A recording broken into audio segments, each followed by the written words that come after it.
So why should you want to promote your work? So there's an idea in particularly the natural sciences that promoting your work is equivalent to selling out. That if you talk about your work, one, you're selling out, two, you're bragging, and that has no place in science, which is supposed to be intellectually pure and rigorous and aesthetic. This attitude is more common in the natural sciences and certainly less common in engineering, but because the point of engineering is to create something that's going to go help the world, and the horizon for doing that is shorter in engineering than it is for the natural sciences.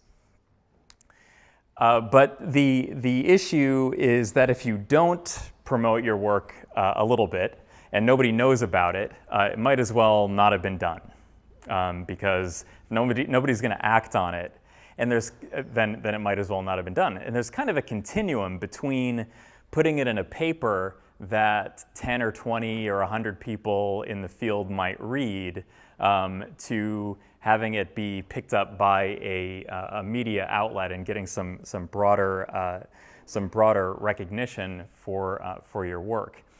Importantly, you're not the only stakeholder in your research. Your community is not the only stakeholder in your research. Most research is funded by the government, sometimes also by industrial grants and contracts, so they would be stakeholders also.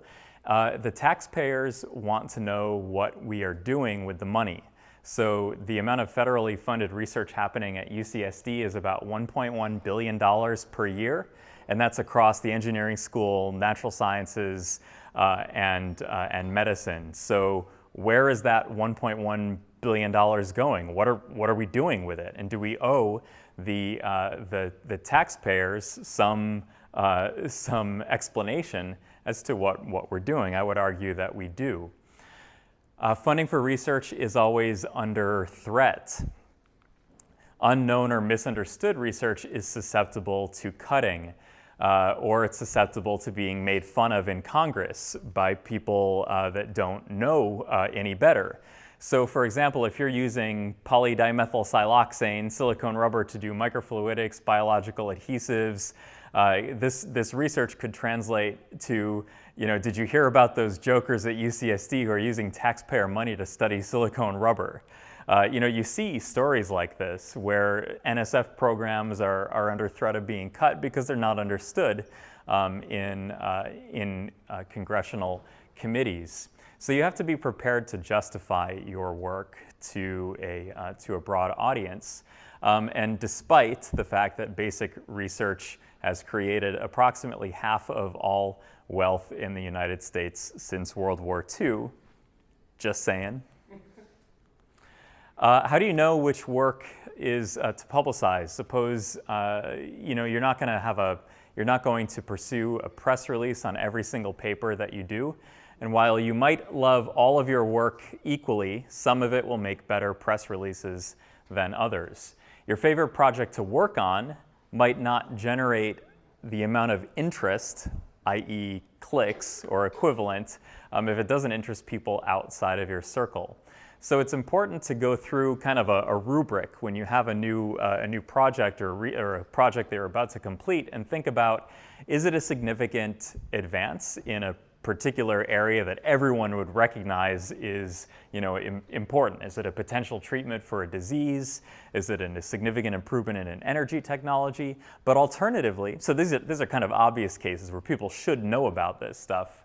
But also, maybe the technology or the research project doesn't necessarily lead to doesn't have obvious applications technologically in human well-being, but it might change the way we look at things.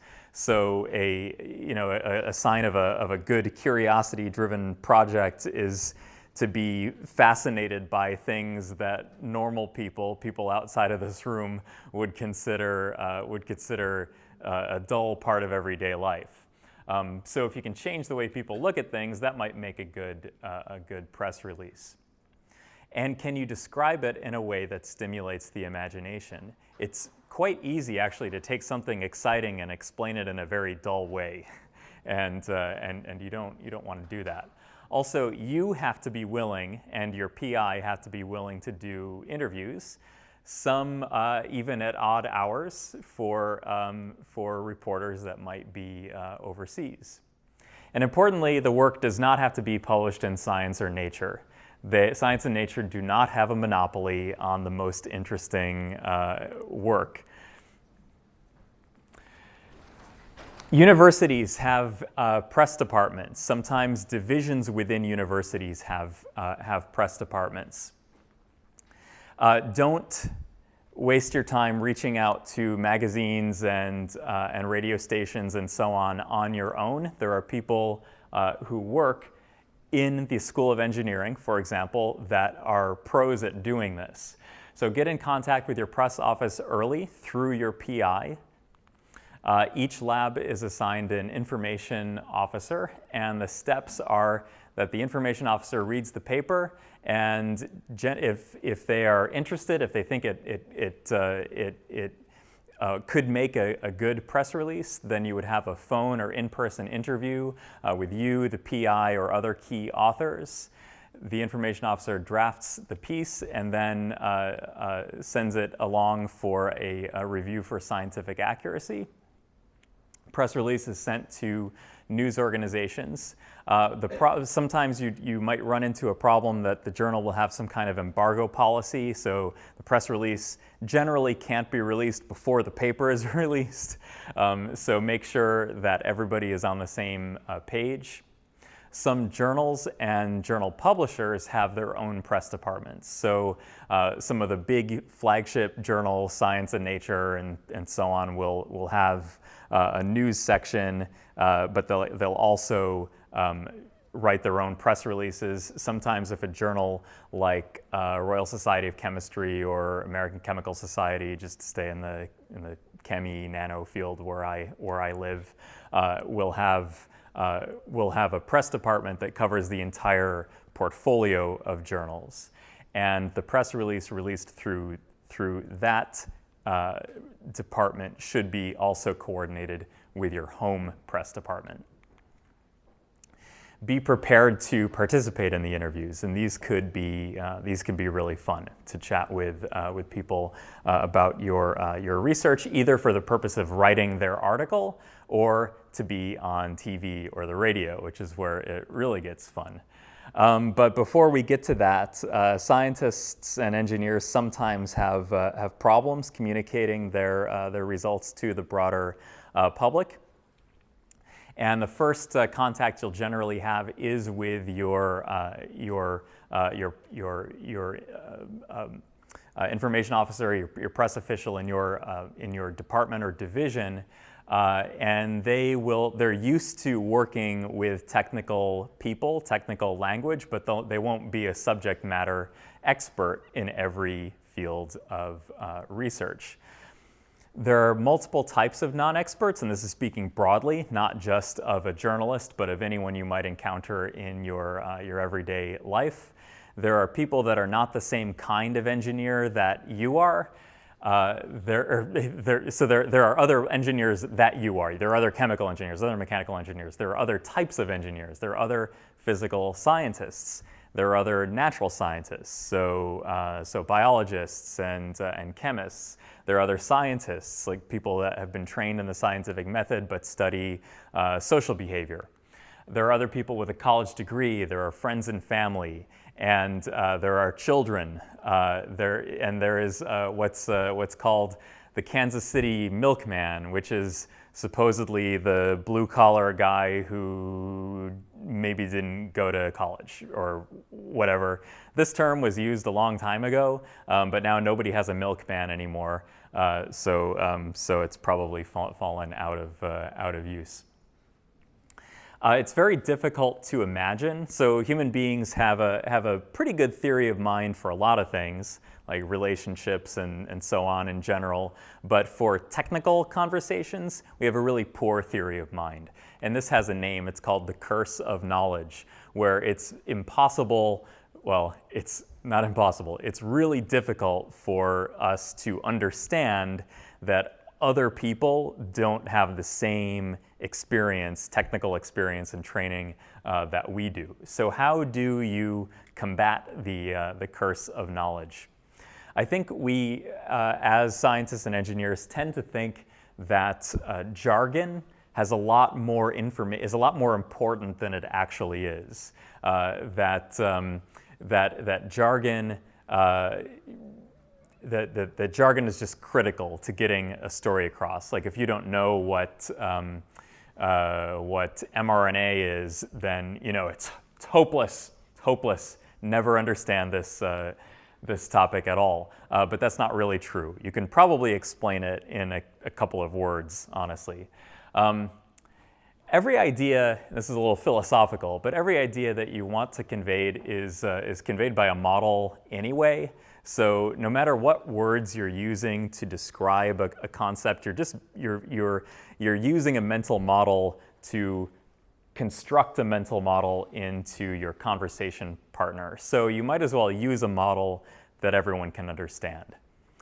So about jargon, if it's necessary, add a short definition.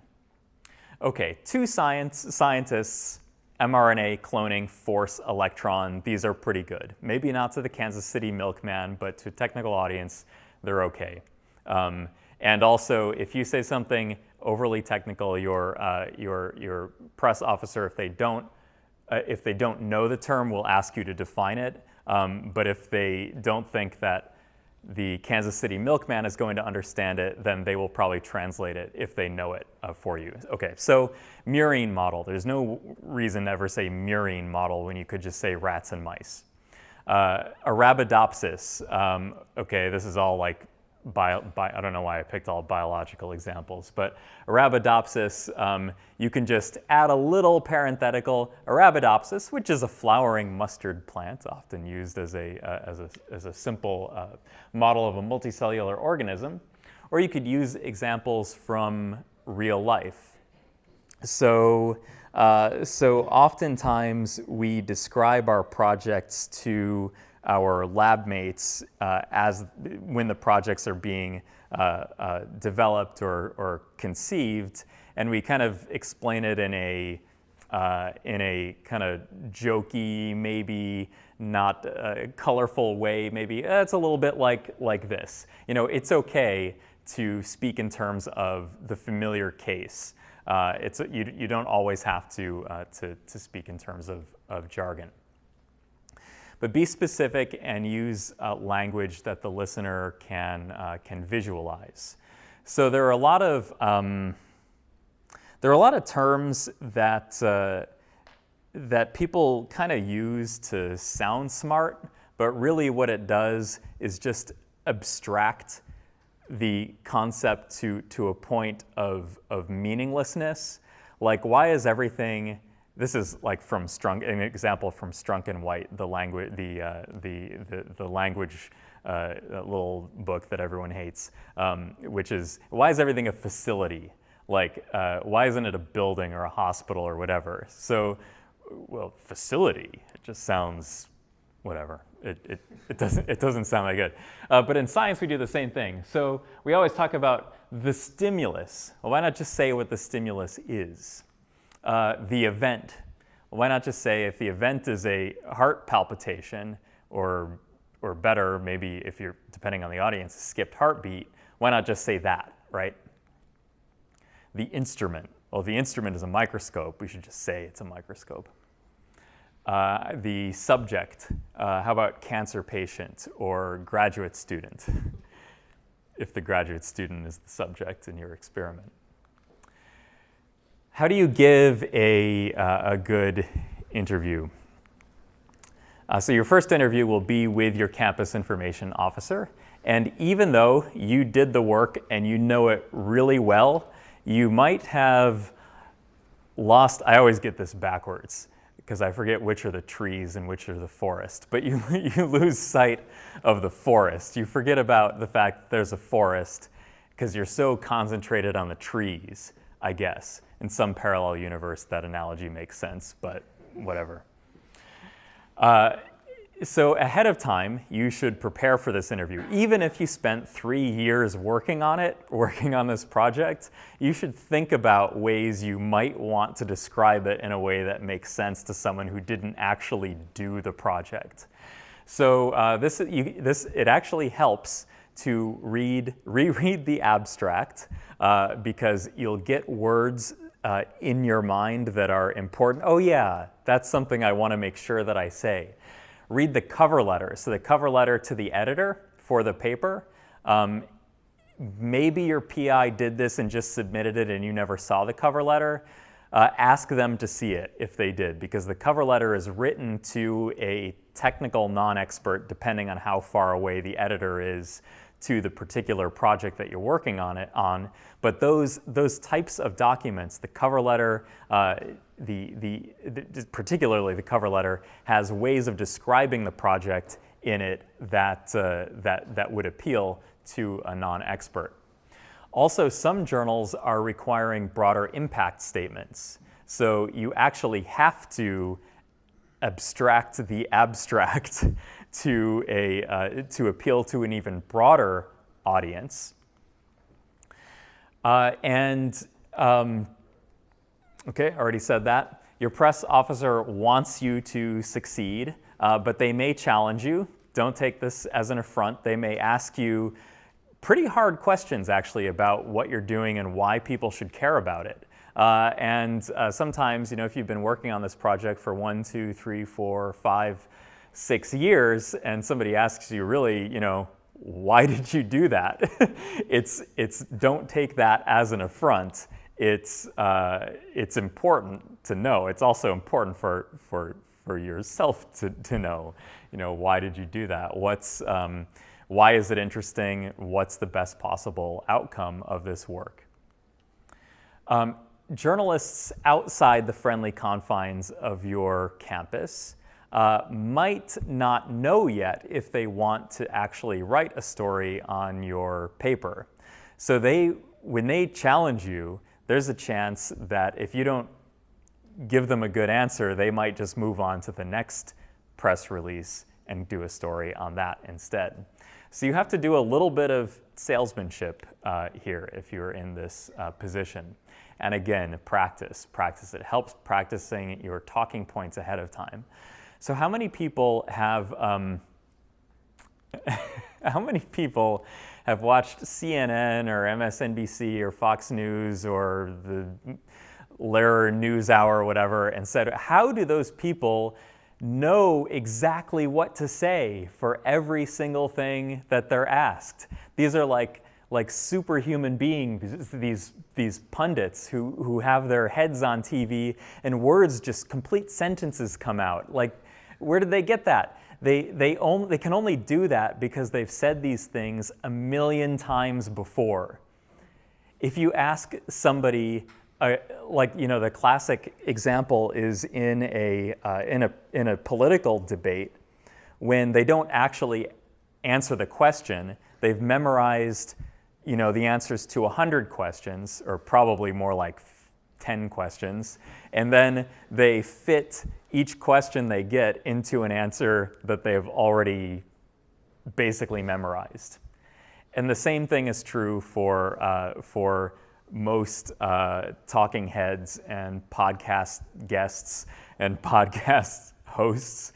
How did they get to be so smooth? It's because this is what they say over and over again. It's really hard to get extemporaneous information from an intellectual. Anyway, okay, that's a little bit of a soapbox.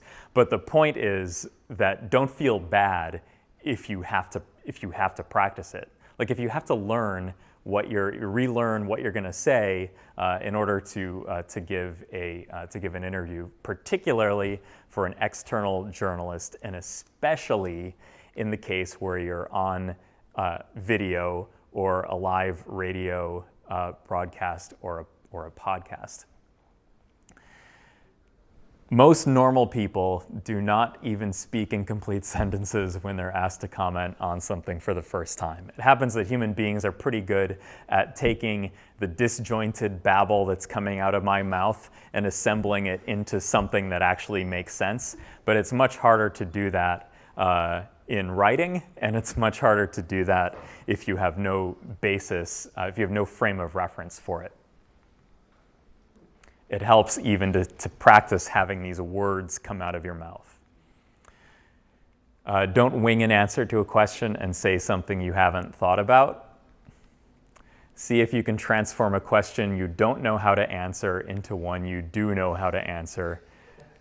Okay, there's my cynical bullet point, but it's better that than just, they want knowledge, so give them your knowledge.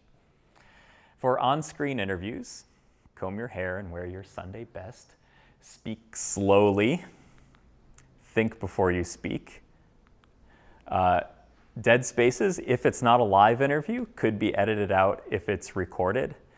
For a podcast or a radio interview, consider closing your eyes for this so you can think only of whatever's coming through your phone or the headphones. So you're not thinking about 80 people looking at you, or the entire 5 p.m. Weekday drive home. Okay, just a couple of this was me as a postdoc. This was my first experience with a press release. It actually did pretty well. It has 93,423 views on YouTube as of yesterday. Pretty proud of that, actually. My appearances, such as it is. It was covered by like 50 or 100 news organizations, like CNN and I think Nature had a thing on it, so that was pretty cool. The most recent project was one that wasn't, so these kind of fall into different categories. This project was like artificial skin, new types of touch screens that were sensitive to not only touch but also pressure. Now that exists kind of in a rudimentary form in iPhones, but these were made with carbon nanotubes, so automatically they're cool. And this is kind of something that could potentially transform a product line or something. But more recently, we had this project that sort of changes, I think, the way we think about a scientific topic. So this is really a basic curiosity-driven project where we said, human hands can feel differences between surfaces that vary on the basis of topography, so roughness, but is it also possible to use your fingertips to tell the difference between surfaces that vary on the basis of surface chemistry, specifically the topmost layer of molecules? So this is the type of paper, the applications would be in haptics and virtual reality and touch screens and that kind of thing. But it was really a curiosity-driven project, which, if we came if we proved a certain hypothesis, it might change the way that we think about how we interact with everyday objects. And it's, in principle, relevant to every single person on the planet could be interested in this topic. So this is the most recent experience, and Liesel, who's sitting in the back, is the one who wrote the press release for this. And this article was picked up by a number of news organizations, and the press office also produced this really sleek video with the team that did the work. And then it was always on my bucket list to be interviewed on a podcast, and I got that chance with the Canadian Broadcasting Company's Quirks and Quarks radio show.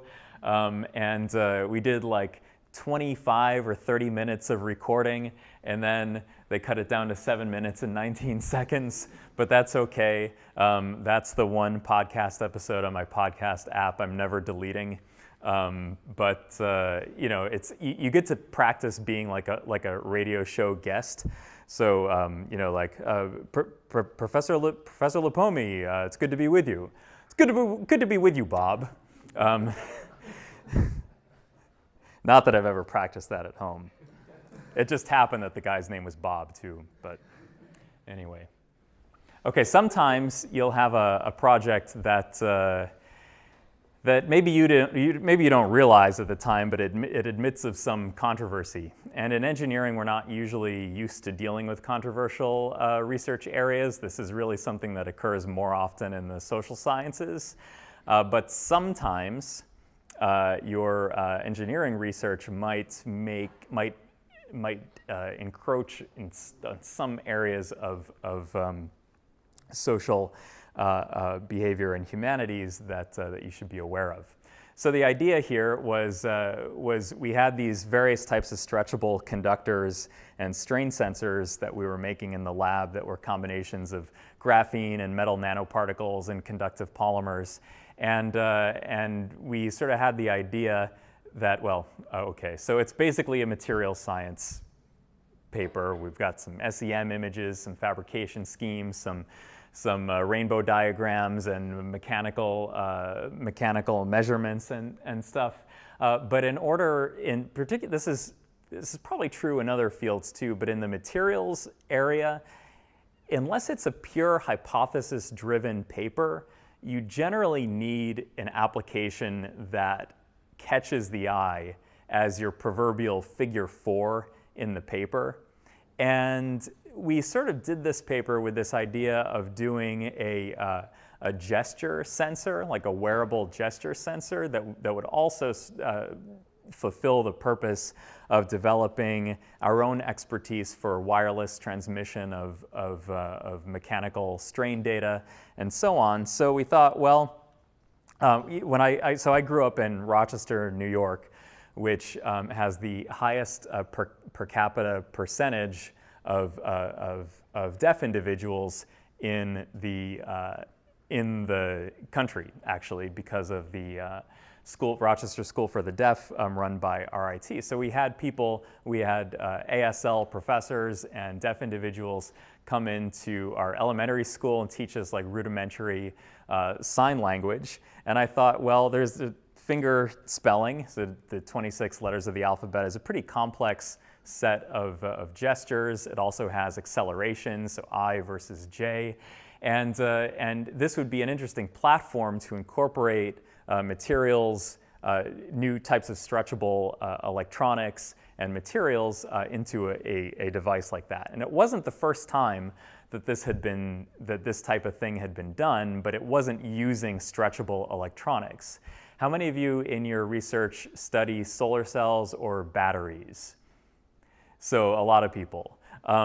If you're going to make a solar cell or a battery a few times in your graduate career, it may be the 100,000th time that a solar cell was published in a scientific paper, but the point wasn't to make a solar cell for the first time. The point was to integrate components that hadn't been integrated before, and to demonstrate some type of new platform based on materials science.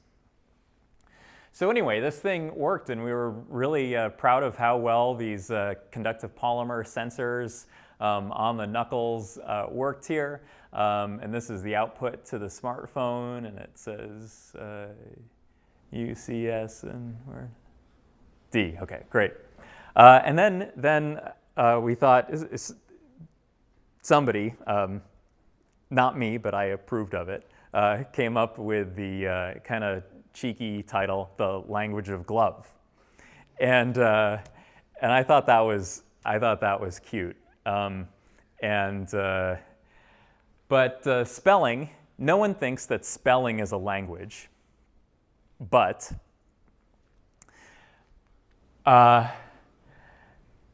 in August of this past year, I got a letter from the Linguistic Society of America that was written by linguistics professors at the University of Washington in response to a previous sign language glove that was made by an undergrad team at UW. It didn't have like the materials aspect. That wasn't really the point. The point was more to make like a signing glove.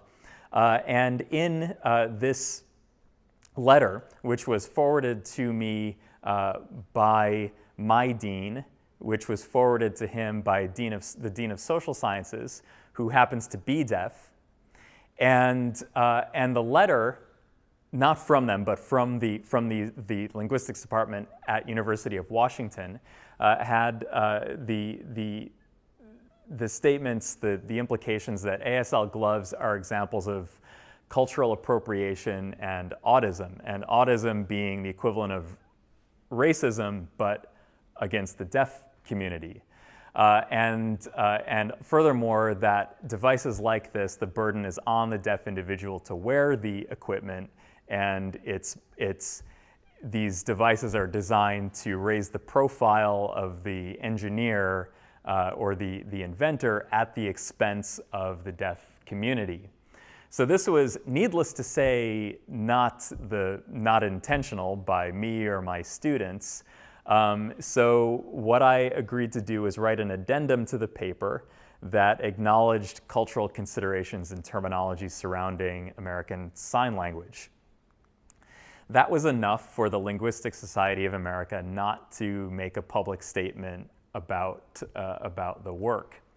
But then I thought everything was over until September, when I got an email from a linguistics writer researching an article for The Atlantic, which is a big publication that has 11 million unique page views per month, which is long-form journalism. It's generally a really respected publication. And the reporter wanted to do an article on the controversies surrounding ASL gloves. So I told him that I had already spent enough stress and cortisol on this, and that I wasn't going to be I didn't want to be a source for his art, an identified source, but I would be willing to do a Skype interview just to inject the engineer's perspective into the story, but that I didn't want, because it's The Atlantic, 11 million page views, I didn't want a Google search for my name to come up with a whole page of articles about The Atlantic and everybody's Twitter opinions about it, which there is a danger of happening. And it also puts at risk everything else that I'm doing and that my students would do in the future.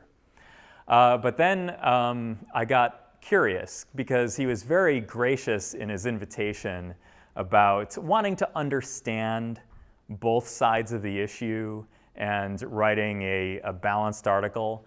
But the author was quite active on Twitter, and so I went back in time and found what he might have said about the article at the time, and he retweeted this story.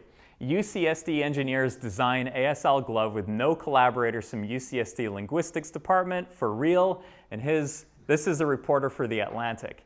Assign this story to me, how engineers keep fucking this up.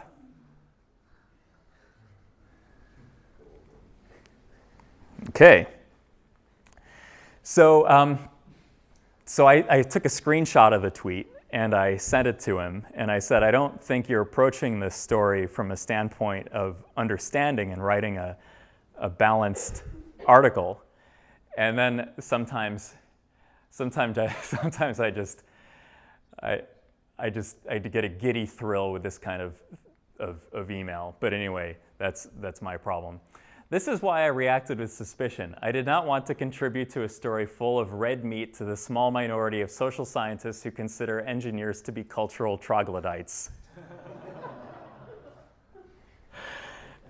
I love that. Anyway, sometimes we love our creations. Anyway, and then he was gonna write the article anyway, coming in with that attitude. So I had to find some way to get out ahead of it. So I wrote quite a long blog post on my research group's own website, and I probably spent way too much time on doing this, but I had to have my thoughts in writing about it.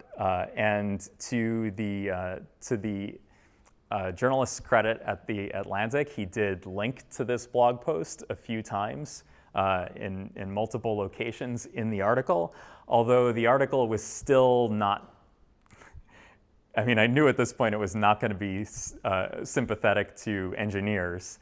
And this was the article that finally appeared. Why sign language gloves don't help deaf people. They obviously didn't check with the deaf community. Why bother with silly gloves when they still need to take care of basic human rights issues? And this is actually quite hurtful, right? Like, there was, anyway, okay. And then there's a group there's a community apparently that studies how culturally blind engineers are, that said,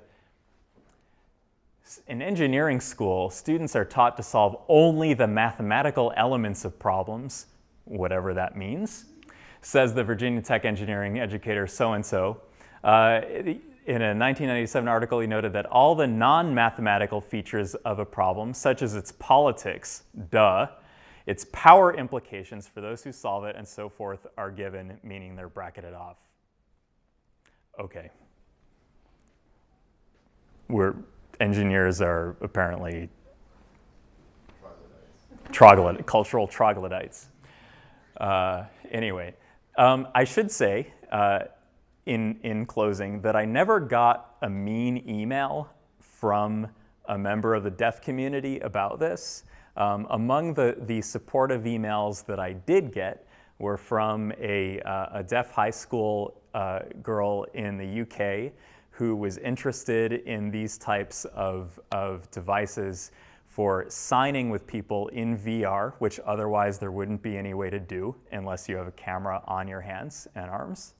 I got an email from a signer of American Indian Sign Language who's interested in using wearable sign devices for hearing individuals to learn. And of course, you're going to miss all of the movements of the face and the arms and so on. But like the speech recognition technology in Rosetta Stone, it's better than nothing.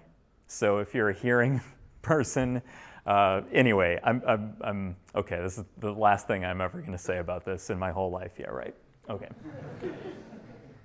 All right. Last couple of topics. Use of social media. So this is kind of when you take promoting your research into your own hand using the tools of the internet. You can have a lab website or a blog.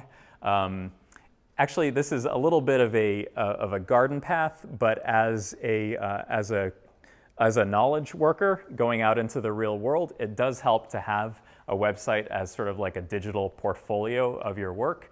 You probably already know this. I had to learn it myself. Squarespace is great for novices because you don't have to know HTML. I use that. WordPress can make flashier stuff, but requires some amount of intellectual investment ahead of time. If you're going to copyright, or if you're going to post copyrighted material, make sure that you have permission to post things like your journal articles online because you can get in trouble. Generally, even if you read the fine print, sometimes they allow it. Like some publishers actually allow personal websites to have PDFs of your papers available. Facebook can be good to stay in touch with followers, but the format's quite limited. Twitter, so Caleb's not here, right? No, Caleb. Okay. Caleb's and one of your classmates is awesome at Twitter. He's got thousands of followers. I wish I had his Twitter following. But anyway, the key here is to select an audience and a theme and stick to it. So like the persona, my Twitter persona is like the exciting life of a science professor. If you start posting non sequiturs and stupid stuff like what you ate for lunch like you would put on Facebook, you'll get unfollowed really quickly. So generally Twitter is really should be thought of as a more of like a professional community, at least until you get super famous. There's my Twitter. I don't have that many followers, but anyway, there it is. YouTube, I'm a little more successful at. But similarly, you should limit yourself to 1 or 2 audiences max. So for me, that would be, I post these professional seminars on my playlist on my YouTube channel. And then separately, I have all of my coursework and study aids and that sort of thing. So those are my audiences. Probably this weekend I'll have 1,000 subscribers. I've had the channel for only 14 months. So I'm pretty happy with that. But make a couple of small investments in equipment if you're going to do this. So sound quality on YouTube is really important. So you can get like a wireless mic. You can record your voice separately and then paste it over using your favorite software, and that's really all I have. So thank you very much for your attention, and I'm happy to take questions.